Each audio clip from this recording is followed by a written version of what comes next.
Welcome to line tool smart. இப்போ நம்ம என்ன பார்க்க போறோம்னு பார்த்தீங்கன்னா 1/4 inch, 1/2 inch, 3/4 inch socket set தாங்க பார்க்க போறோம்.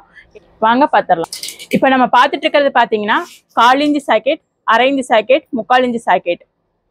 இப்போ நம்ம வந்து எக்ஸ் சாக்கெட்டும் மில்லியன் சாக்கெட்டும் தாங்க பார்க்க போறோம். எக்ஸ் சாக்கெட் பார்த்துட்டிங்கன்னா நமக்கு வந்துட்டு என்ஜினியரிங்க்கும் அது எல்என்கி டைப் ஆஃப் போல்டு யூஸ் பண்ணுறவங்களுக்கும் ரொம்ப யூஸ்ஃபுல்லாக இருக்கும். இந்த மில்லிங் சாக்கெட் பார்த்துட்டிங்கன்னா ஆட்டோமொபைலில் யூஸ் பண்ணுறவங்க எல்லாத்துக்குமே இது ரொம்ப யூஸ்ஃபுல்லாக இருக்குங்க. இதை வந்து மில்லிங்குன்னு சொல்லலாம், நர்லிங்குன்னு சொல்லலாம். இந்த சாக்கெட்டில் பார்த்துட்டிங்கன்னா உங்களுக்கு வந்து லாங் சைஸு இருக்குது, ஷார்ட் சைஸு வருங்க. இந்த சாக்கெட் மட்டும் இல்லாமல் நம்மகிட்ட வந்து நிறைய வெரைட்டி சாக்கெட்டும் நம்மகிட்ட வந்து லைன் டூல் ஸ்மார்ட்டில் இருக்குங்க. தேங்க்யூ.